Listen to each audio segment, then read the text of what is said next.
lived in the body as far as half-life. The fragments are usually the technetium-based monoclonals. The whole is usually the longer lived, like the Zevalin, indium, things like that. The technetium, short-lived, they use a fragment of it, okay? Did you guys get this one? Arcitumomab. This was in the short and sweet. There's only like 5 to know. So this is called CEA scan. Okay, it's called CEA scan, and it looks for the presence, location, and extent of metastatic colorectal carcinoma. It's called arcitumomab. This one I always remember because I sit down. When I sit down, I think of colon, right? Sit down. So arcitumomab. CEA, colorectal, starts with a C. Colorectal cancer. So that would be the technetium-based CEA. So what are the things you're remembering with these monoclonals? You want to remember what is the radionuclide attached to it. In this case, it's technetium. The Prostacyclin, it was indium-111. With the Zevalin, it was Y90. Okay, so remember those. And then what is it tagged to? This is arcitumomab. Arcitumomab, we sit on our colons. Hopefully not really up sitting on our colons, but you know what I mean. It helps me remember it. All right, arcitumomab, colorectal, monoclonal antibody. Next one, the MOMAB used for staging small cell lung cancer, SCLC, to determine if the disease is limited or extensive and to assist with prognosis and course of therapy. So what is the monoclonal? I mean, it doesn't get any more straightforward. I'll ask you, what is the monoclonal associated with small cell lung cancer? Small cell lung cancer. I gotta move this up, don't I? All right. So hopefully you remembered it's called Verluma. Nofetumomab. Nofetumomab. This is another fragment. It's a technetium-based monoclonal antibody. It's called Verluma. Nofetumomab merpentin. Technetium-based. It's called Verluma, and it's for small cell lung carcinoma. All right? Simple. Match these up. There's only 5. Okay? Murenemomab, B72.3, that localizes to the tumor associated with the glycoprotein CEA, expressed by adenocarcinoma.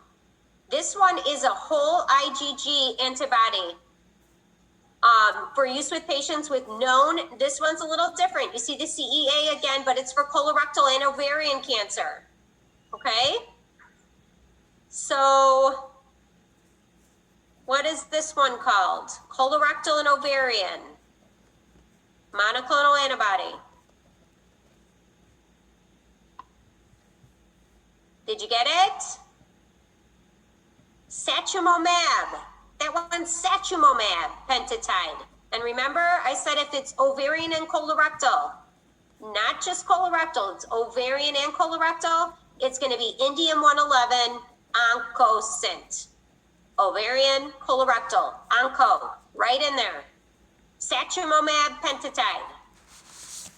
Okay? So, again, this will be posted. This is very similar to a little short and sweet PowerPoint without all the what is a monoclonal antibody. Capromab pentatide is Prostacyclin, it's indium. Zevalin is the Y90. Abritumomab, Tituxin. Arcitumomab, colorectal, CEA scan, called CEA, that's technetium base. Verluma, nofetumomab, technetium base. Satumomab pentatide is oncocint, ovarian and colorectal. So what do we have here? We have 2 indium bases, the Prostacyclin and the oncocint. We have 2 technetium bases, the arcitumomab and the Verluma, CEA and the nofetumomab, merpentin. CEA and the Verluma are technetium. And then we have the Y90 Zevalin, okay? Straightforward. Easy peasy if you get that question. Just match them up, which is which. You know, the tricky part is just that you don't, what if I put indium-111 CEA scan?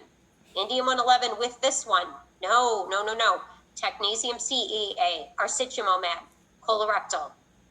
Okay? All right, let's do another one. All right. All right, let's see. How did you do on that one? Not too bad? All right, let's do, let me see which other one I have here. All right, let's do this one. All right, let's do the pharmaceutical review. Remember, we went through all the different drugs and we did the doses and all of that. All right, let's pull this one up.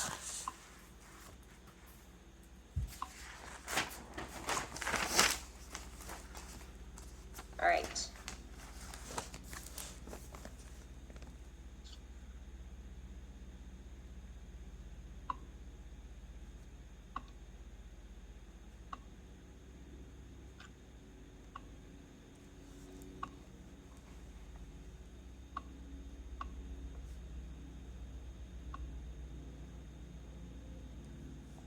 All right, you ready?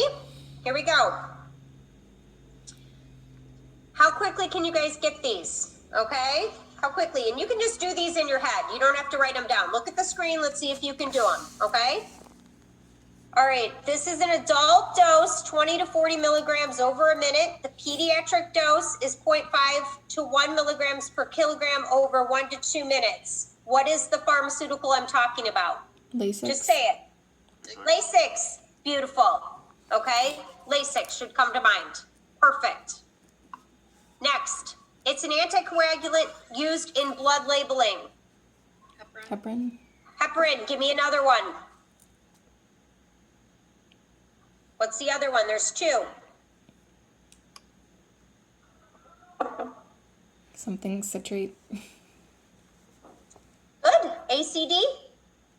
ACD. ACD and heparin. Yeah, ACD. Okay, good. Next. Dose depends on blood sugar level, generally given if blood sugar is greater than 200 milligrams per deciliter. This is that whole pharmaceutical list I made you write out in class. What are we talking about here? Something that might be applicable with pet world. So if they've got their blood sugars too high, what might we give them, or a doctor or a nurse? Insulin. Insulin is correct. Excellent. The adult dose for this pharmaceutical is 0.04 milligrams per kilogram. Max of 2.5 and 10 ml saline, given in an IV over 5 minutes. CCK. Nope. Good guess.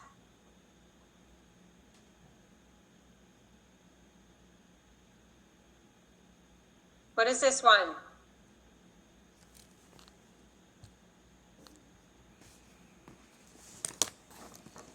Just got it.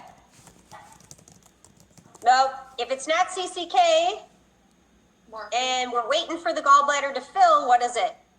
Morphine. Morphine is correct. That's morphine, okay? Morphine.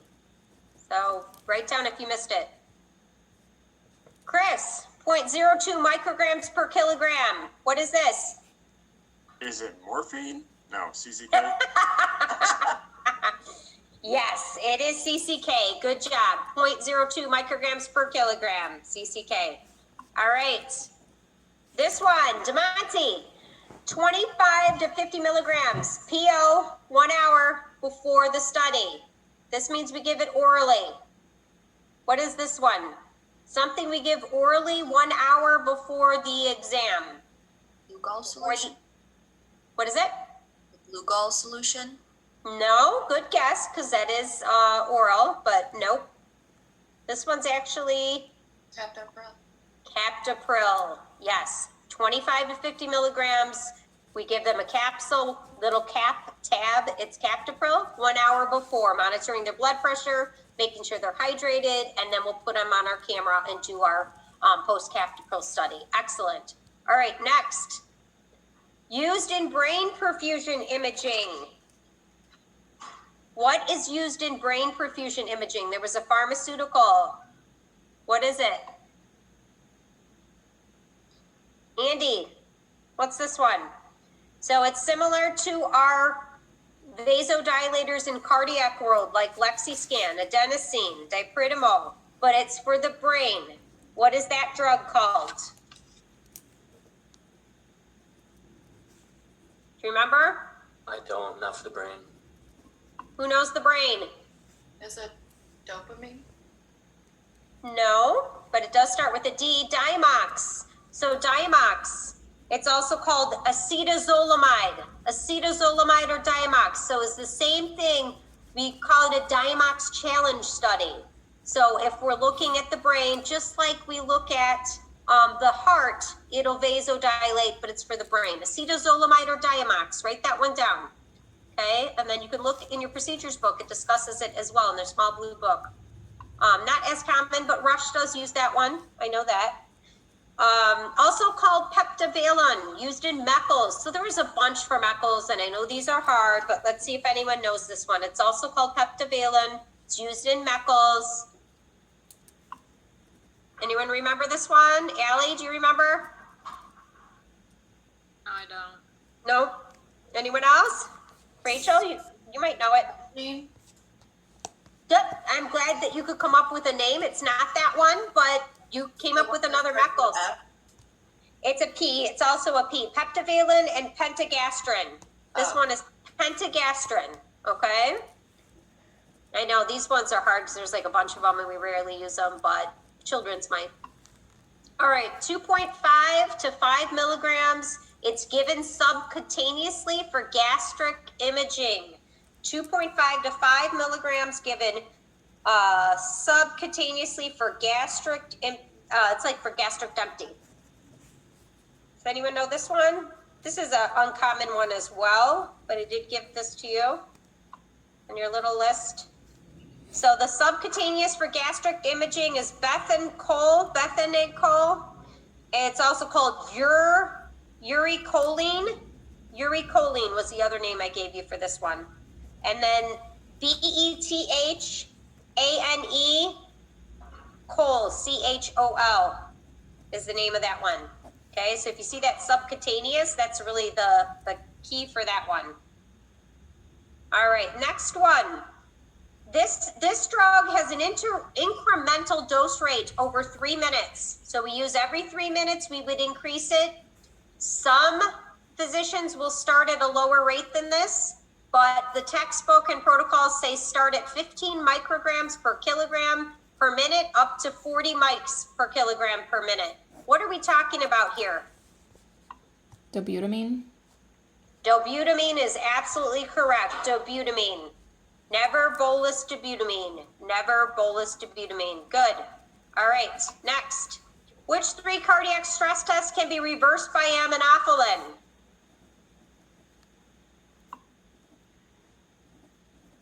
Persantine. Okay. Which is also persantine, which is also known as dipridamol. So that's the first one. What's the next one? Regadenoson. Regadenoson, which is also known as Lexiscan. Good. And what's the third one?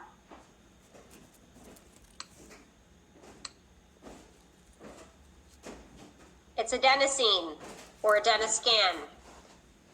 So those are the 3. Why? Because they're vasodilators. And if we want to reverse the effects of the vasodilators, we use aminophylline. Excellent. All right. So that was dipridamol or persantine, adenosine or adenoscan, and regadenoson or Lexiscan. They can all be reversed by. All right. Next one, glucagon, the indication and dose. Which exam do we use glucagon for, and what's our dose?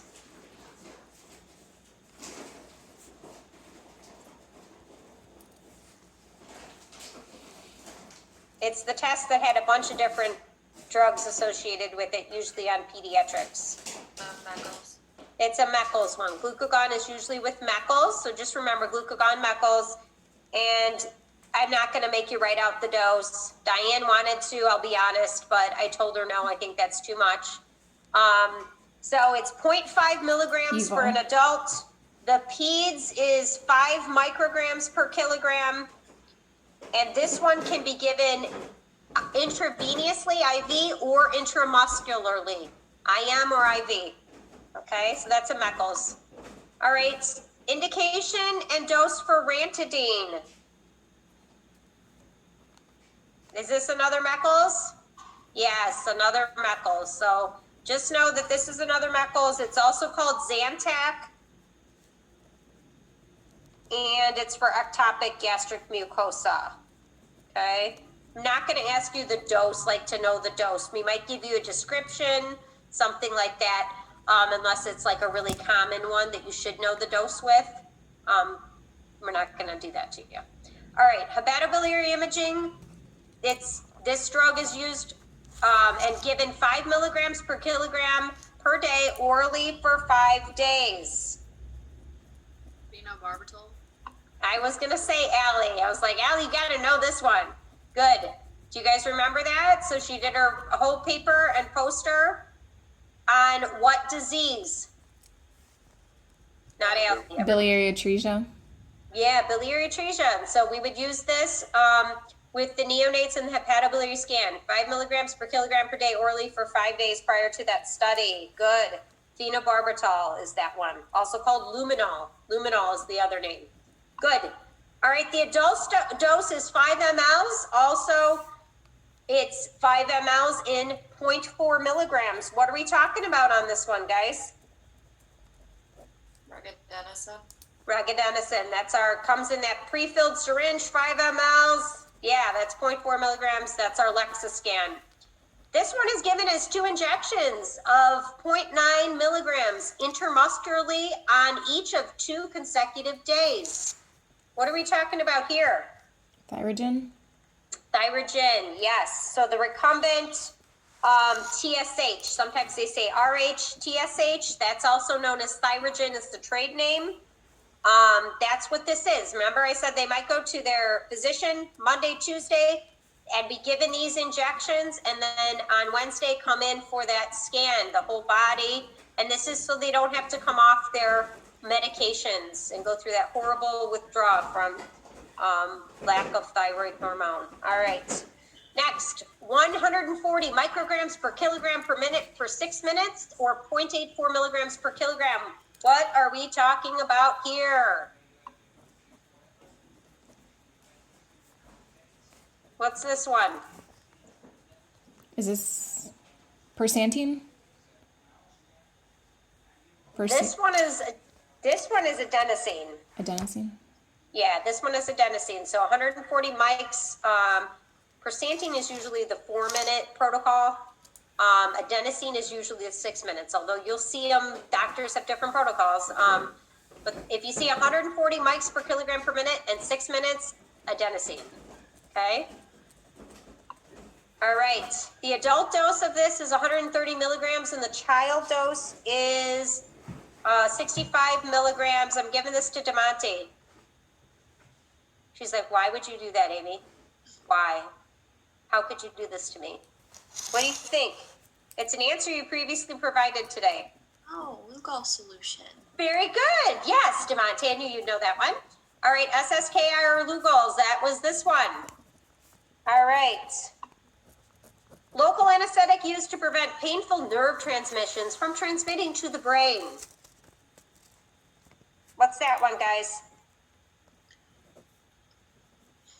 Maybe we put this in prior to a lymphoscintigraphy. Lidocaine, yes. Good. And then how about this one? Maybe used in WBC labeling. It's an artificial colloid used as a plasma volume expander. It also can be used to prevent or treat hypovolemia, so also known as decreased plasma volume or shock. Does anyone remember this one?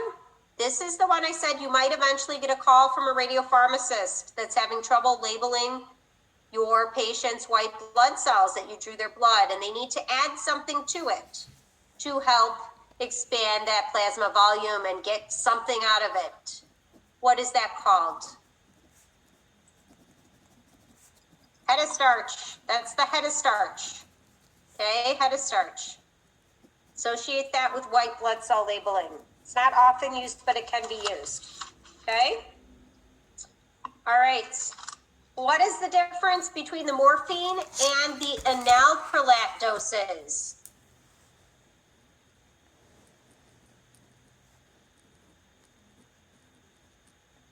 They're actually very, very similar doses. If you looked back at your review sheet that we did in class with the pharmaceuticals, and I actually gave you the morphine up front on the slides, the morphine and enalapril doses, and what's enalapril used for?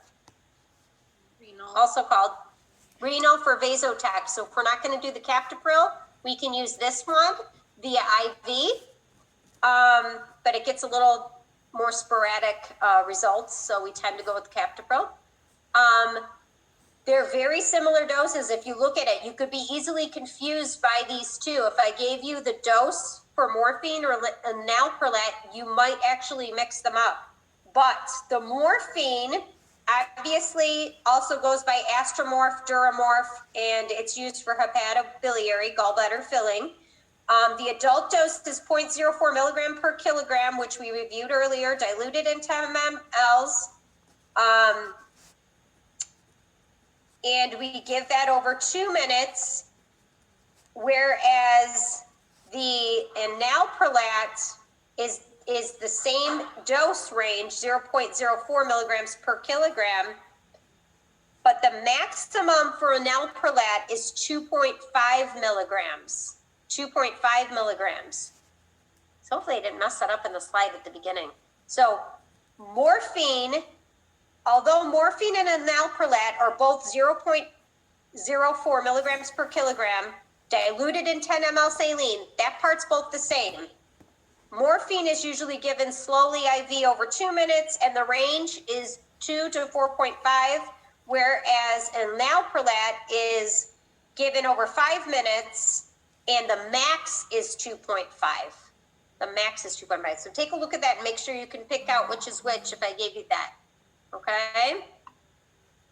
Contrast agents. This is actually something that you will be covering this summer in your PET CT class. Okay? But I wanted to add it in there because they are part of pharmaceuticals. So I just gave you a little couple slides on it. They can be classified as negative or positive.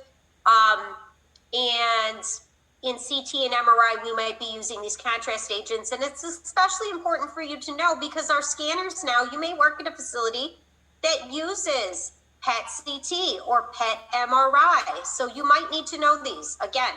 Okay, so what I want you to know, I just put in a couple slides. MRI, most likely we'd be using something called gadolinium. Okay, gadolinium is MRI. All right, and then for the X-ray, we can use barium or iodine. This is your golden nugget slide. So what do you need to know about contrast agents for now? You're gonna have 2 weeks with Judy. Just gonna review these. CT procedures will possibly use iodine or barium, and MRI often uses gadolinium. All right, so if you know this slide, don't worry about anything else yet. All right? All right, good, excellent, excellent.